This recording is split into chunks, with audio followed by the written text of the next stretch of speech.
When you think about thought leadership in ABA, what comes to mind? A professor, a keynote speaker with a dozen articles, or maybe somebody with a PhD?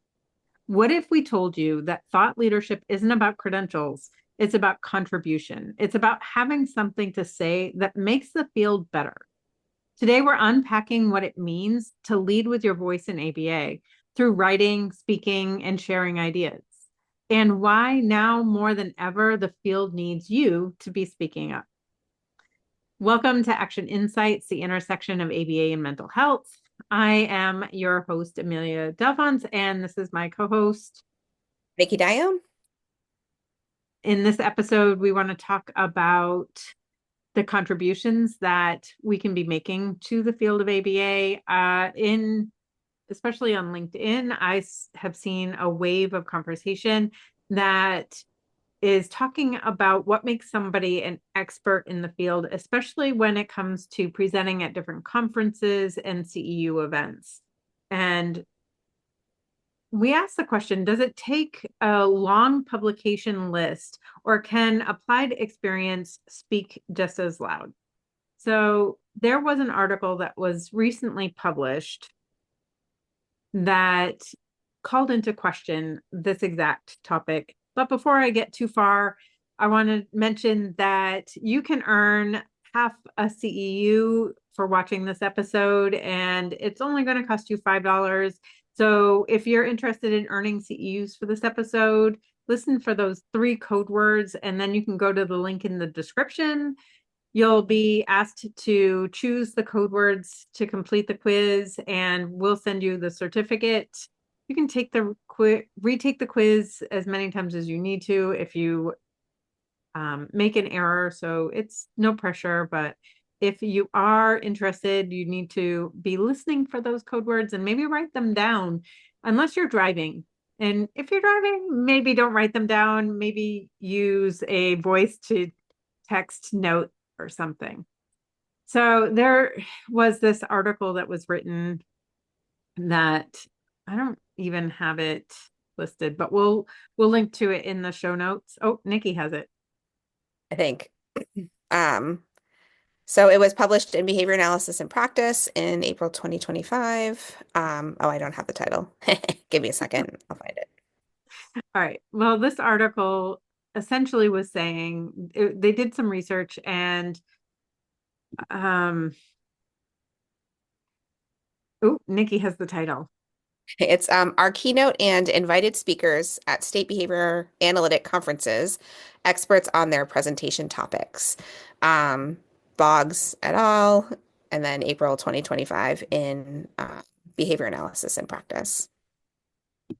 And the authors were arguing that we need to have some sort of criteria in the field of ABA that qualifies somebody as an expert. I don't disagree with this statement. I do think that it's important that people with knowledge and skills are the ones who are sharing their knowledge and skills. For example, I don't think that I should be presenting on a topic that I haven't worked closely with. I'm trying to think of an example of one because I've done a whole lot in my career. But if there's like, I don't work a lot with adult populations. I've done some work with adult populations, but I'm not going to be providing training around working with adult populations because I am not, by any stretch of the imagination, an expert in working with adults. So I do feel like there is a need for us to establish some type of criteria that isn't necessarily related to length and field. The BACB does require that you are in the field for 3 years, that you're certified for 3 years in order to become a CEU provider. But this article was really looking at state conferences and the presenters, and they had said that the presenters should have at least one published article on the topic that they're presenting on in order to be considered an expert and qualified to present on that topic. Yep. I have so many thoughts. Yeah. Yeah. Keep going. Sorry. Um, I think because I live in like two worlds, right? Mental health and ABA. It's so interesting to hear and like see the process for things and how they like work very differently sometimes. And I think it's important to have some sort of metric to identify if the person speaking has enough experience or information. Um, and like for me, like, there are things that I train on all the time in the field of mental health and that I pull into ABA trainings. But the likelihood that I will ever publish, right, in a peer-reviewed article it's pretty minimal. And that's due to access to resources, kind of the place that I live in, desire to publish. And so, it's just interesting to think about the value of publications, which obviously there is, right? We need to have our peer review publications in order to stay true to the science. And knowing that the applied part of ABA, like a lot of people who are doing daily work with certain the topics that they might be presenting on or populations may not have access to do the publications that might, this article is kind of saying might be a good measure. Right. Well, and if you think about it, if you're working in the field, a lot of us are so involved in the daily grind that we don't have time to then also work on a research article to get published. Mhm. It's often not part of our everyday lives. When I was a clinical director, I spent 45, 50, 60 hours some weeks in the clinic supporting my staff and doing the things that my clients and families needed. And I can't then imagine going and doing research outside on top of that in order to get published. Um, but that doesn't mean that the experiences that I was gaining isn't valuable. And I'm always taking the information from those published research articles and figuring out how to apply it in a natural environment. Yeah, I think too, like from a resource perspective, like even if I had all the time in the world, because I'm a person who will do 8 million projects. I always take on more. I always do all the things, right? So, but like where's the access to making sure that I would be doing research or publications in an effective and ethical manner? And, it just brings in a different part. So like even thinking about competency of research, right? And like how we do research and how you learn to do research. And it's one thing for me to understand how to look through peer-reviewed articles and understand information. It's a completely different kind of area to actually be engaging in publication and research. And so now, as I'm just kind of listening and like thinking out loud, like it kind of opens up this other door of like competency and, making sure that we're all doing what we need to. And, in many fields, people who are doing both research separately and then also the applied part of the field that they're in have equal value that they bring to the table and can train on. So it's so interesting to me to think that, you know, if it was to move in this direction, that we would just be using publications to determine expertise or to determine, Yeah. competency in an area. And there was discussion in the article that there was a statement that kind of caught my attention because it essentially said that they recommend publication as a metric because it's essentially easy to measure, whereas clinical skills in a natural environment are not easy to measure. And so just because it's easier, that's going to be the metrics that's selected. That doesn't seem like it's a very appropriate measure. I feel like it is a challenge because I can't present my client's data as evidence that I know what I'm doing. Mhm. Um, so I can't take my experience and prove that I have an expertise in any particular subject. I think as long as the things that we're speaking about are rooted in what the research is saying, and we're not spouting fluff or pseudoscience, then I do think that there's value in hearing from people who are actually applying that information. And generally speaking, researchers don't necessarily make the best presenters or the best teachers. So it can be very difficult given some. I've been through sitting in some conferences where researchers are presenting their information, and it's tough to sit through those presentations. Um, Right. and then trying to figure out how I can take that information and then translate it and apply it into the work that I'm doing. Right. And, and I can go both ways. I've had conversations with people who are very well published, and the amount of, kind of information they have about the application of what they're publishing is amazing. Yeah. And then I'm like, I want to grow up to be you, even though I don't want to do research or publish. Um, but I've talked with people who have a lot of publications in specific areas. And when you have dialogue and conversation, the application of material looks different. So when I look at, single case research, and I have, multiple of those, but then I'm in a milieu, or I'm in an environment where it, like, the way that research was done doesn't necessarily fully kind of translate to what I'm doing. And I have to think on my feet. Like, we do pull in expertise, and I realize that that's not measurable, right? I realize I can't give you data that shows my ability to apply science in a clinical or applied way all of the time. And I feel like sometimes I feel like this is the world according to Nikki. We live in this either or place sometimes in ABA. And I don't know what it would look like for us to kind of start to talk about a place of both. So there is value both in the expertise that people have in their chosen path of research and publication. And I believe that there is expertise for some people in their chosen path of clinical application of work. And when we have one without the other, my question is, what danger do we do to a science? What danger do we do to the people who are applying information?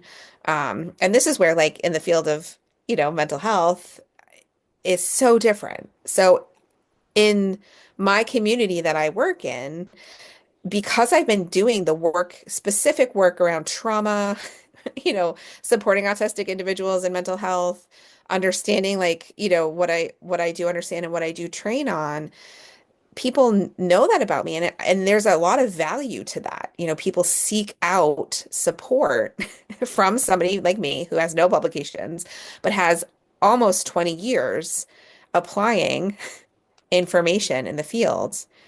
And yet, if I were to shift this 20 years of experience that I have into, like, and say I had that in ABA, but then to not have that same kind of, possibly have that same kind of understanding or ability to share that information because I'm not published, I'm always curious, like, what do we lose, right? Like, what's the messaging that kind of puts out? And that's my, like, little side note for our second code word. Did we share our first code word? We did not. Um, so our Yeah. first code word, I'm going to give you two, is voice. So our first code word's voice. But our second code word is message, like thinking about message and messaging. So our second code word is message. So, like, how are we, allowing, and I don't know if I'm, like, totally going off the rails here, but, like, allowing for the value of the message in both research and applied ABA, to pull those integrated into conferences and into the information that's being delivered.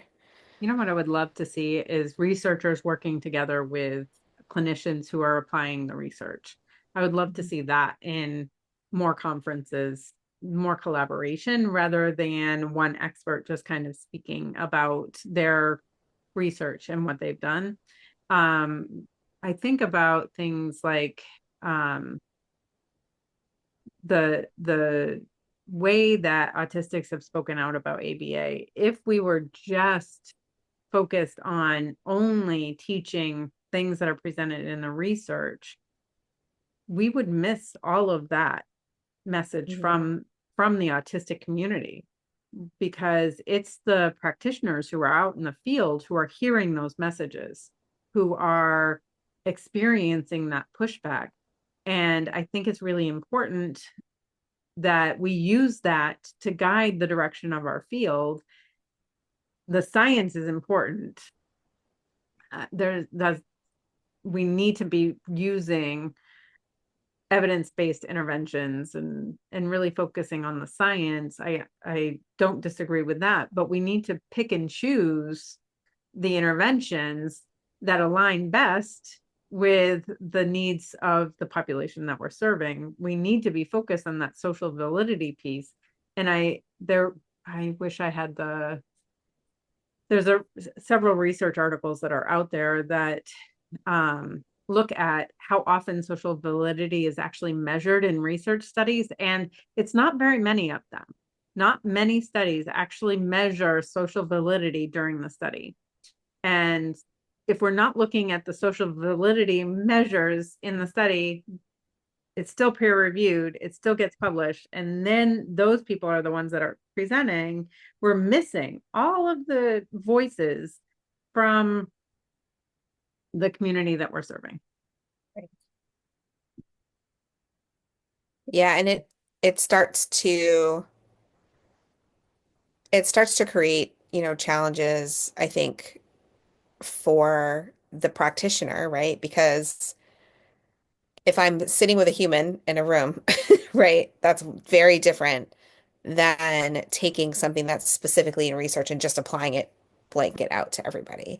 And I think when we really, and when I've talked to autistic individuals specifically, and so this is just me and my conversations, and we talk about harm of, ABA and their experience where they have experienced harm, the piece that I think theme like kind of threads through that's missing is that understanding of, humanity, that at the end of the day, I'm sitting in a room with a person who is autistic and has private events and has history and has all of these things that they bring to the table. And when we kind of hardline intervention or we hardline kind of ABA, um, kind of procedures, that gap is where harm happens. And we were talking before we started recording around, it's important to have measurement. It's important to be able to collect data and work on observable behaviors and stay true to the science.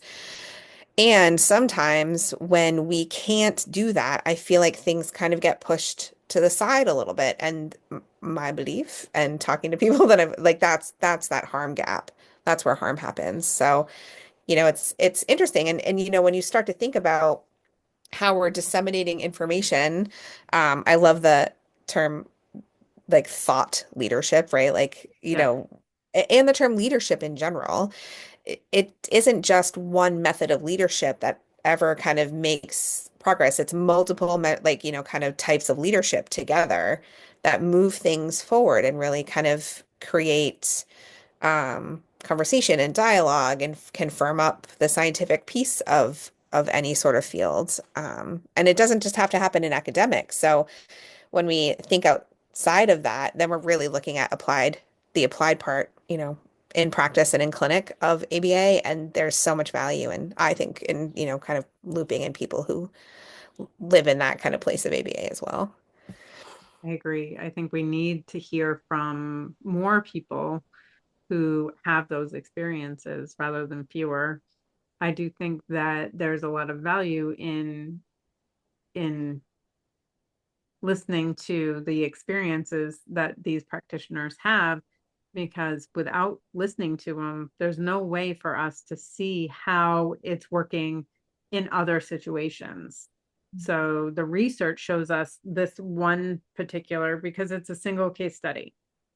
And they might have multiple participants in the study, but generally speaking, we're not looking at a massive study. We're looking at a small population in a very controlled, structured environment.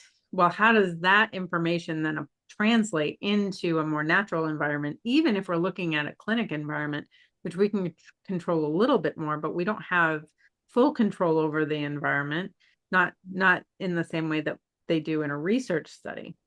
So when when I first got into the field, I was listening to or attending conferences and really focusing on those names that you hear a lot. I wanted to hear from the experts in the field, those people who had publications and things. And I do think there's a lot of value in listening and hearing from those people and taking that information in. But now I really enjoy hearing from people who are applying all of that information. So I'm actually seeking out my training from other practitioners to hear their experiences in different areas, applying all of the science that's out there. Yeah, same. I think when I first started, I was like, okay, I'm going to learn all the things. And what I have learned over time, and this is why I say like I think our tendency, like when we don't know what to do with something, is to just move into it an either or place. I think that's like a human behavior thing, right? It makes it less aversive. We can create, kind of expectations and the checklist and like we have the metric and now we're like, oh, okay, this like is easier to manage. And this is where I think the both is so important because I can read research, I can access individuals who are experts in their published, kind of field. And when I leave any training, I want to know how to practically apply the information that's being given to me. And I've Yes. been in many trainings. This happens in the mental health field all the time where I go and I'm like, I get a whole bunch of theory and I get a whole bunch of like, what somebody said in publication, and I leave going like, well, I guess I'll try it on my own. Especially for things where I'm looking for more information to support clients that I might not be an expert in, or I might not have, all like I'm still learning the information. Um, and so the best conferences that I've been to are where people pull in the research. I've actually been to conferences where we have researchers and, people who are applying the research together, and those are literally some of the best trainings I have been to because I get the research and I get the information about why we're doing things the way we're doing and sticking to the science. And then I get and here's how we apply this in the real world. And here's where we might have to make some shifts. And, and then I leave going like, oh, I can do this. Like I can take this research and science and I can apply it to my clinic-based kind of situations or my home-based situations, wherever it might be. And that's why like it's kind of thinking both. On the flip side, I have been to some trainings to get my CEUs and left going, wow, I don't know if that information was accurate. Or I don't know if that, like especially when I go to trainings where people are pulling in mental health, but they have no experience in the mental health field or with diagnostics. And I'm like, I don't know how accurate that information was. So I also understand the need to have some sort of measurement or some sort of information about, making sure that the people who are presenting at conferences or doing trainings have the competency to do that or have the Yeah, expertise to do that. I agree. I mean, I've sat through some CEU courses and then not submitted my certificate because I just don't feel like I got any value out of it. And I don't want to take credit for a CEU that had no value. Um, so there's definitely that concern is how do we maintain the quality of the CEUs that are out there and available? And this article is specifically looking at conferences at the state level. So I don't think that they necessarily reference the individual CEU providers, but I do think that um, I do think that what happens at the state level trickles down. And so if the expectation is you can only present at state levels if you have one published article, and they don't even say just one published article, but it has to be a published article related to the topic that you're presenting on. And so you can have multiple different areas of expertise, but just because you don't have an article published in this particular topic doesn't mean that you're not an expert in it. So they're not even looking at just generally speaking, do you have a research article published? They can be the most intelligent person on the planet and just if research hasn't been their focus, they can't present on any other topic except for the one that they've been published in. Right. That Yeah. seems a It problem to me. it feels a little I'm gonna go off the rails here, but it feels a little gatekeeping, like with, to me. And again, I know I was talking about individual CEUs and stuff, but that's the reason, right? There's always a trickle down effect. So whatever kind of, where we start one, it opens the door to kind of, you know, create roles and expectations in other places. And it's an interesting article. Like I definitely can see like why we need to have some way to make sure that the people who are delivering the information are people who should be delivering the information.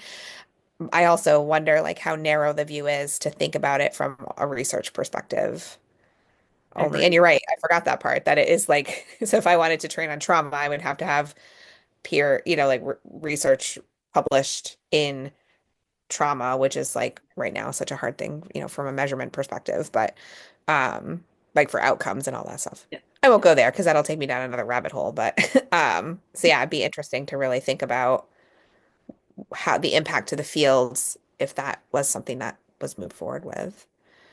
Um, I don't, I actually think that more people should become CEU providers because I do think that it's important to get a lot of different perspectives and to hear from a lot of different people. I work really hard to not get all of my CEUs in one place. I want to hear from a variety of different providers so that I get a more balanced perspective because somebody might be using ACT, for example, in one situation, but over here, this other person is using ACT in a completely different way. It's still relevant, it's still aligned with research, but it's going to be different in the way that they're applying it. And I think that that's so important. So, in case anyone is interested in creating CEU courses, you only have to be in good standing with the BACB, and you have to be certified for 3 years. Then you can start creating CEU courses.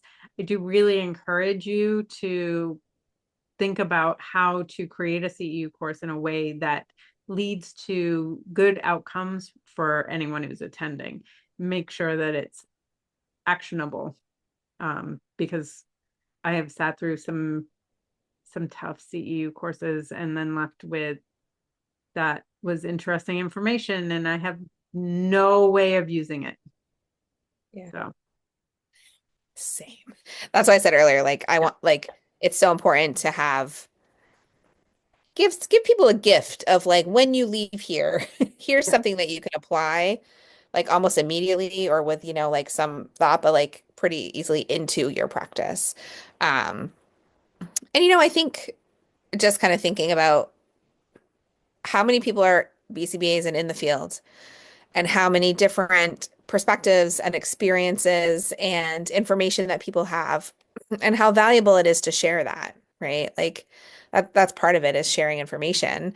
And so beyond kind of this broader conversation around publishing and expertise and all of those things, like I agree with Amy. Like I think it's so important to like think about delivering CEUs. And if CEUs aren't your thing, if you're not a big fan of like, doing training, um, like thinking about other ways that you can share information and um overcoming that maybe like that starting barrier of like, do I have information that people like want to listen to? Because imposter syndrome is real. sure is. But And I and think everyone at every stage of their career has a knowledge base that somebody else can benefit from. So absolutely. even the brand new BCBA, they passed the test. And so they have traveled a path that other upcoming BCBAs have yet to travel. And Right. so they have all of the information that these upcoming BCBAs need to get where they're going. So I do think even if it's not CEU content, that it is still valuable. And this brings us to our third code word because it does take courage to step outside and be able to put yourself out there. So that third code word is courage. Mm. Again, so your first code word was voice. Voice. Your second code word was in the middle. So you'd have to That's it. listen to the whole podcast in order to get that. Oop. And your third code word Yeah. was courage. So Which I'm glad you said that word because I have a hard time saying it.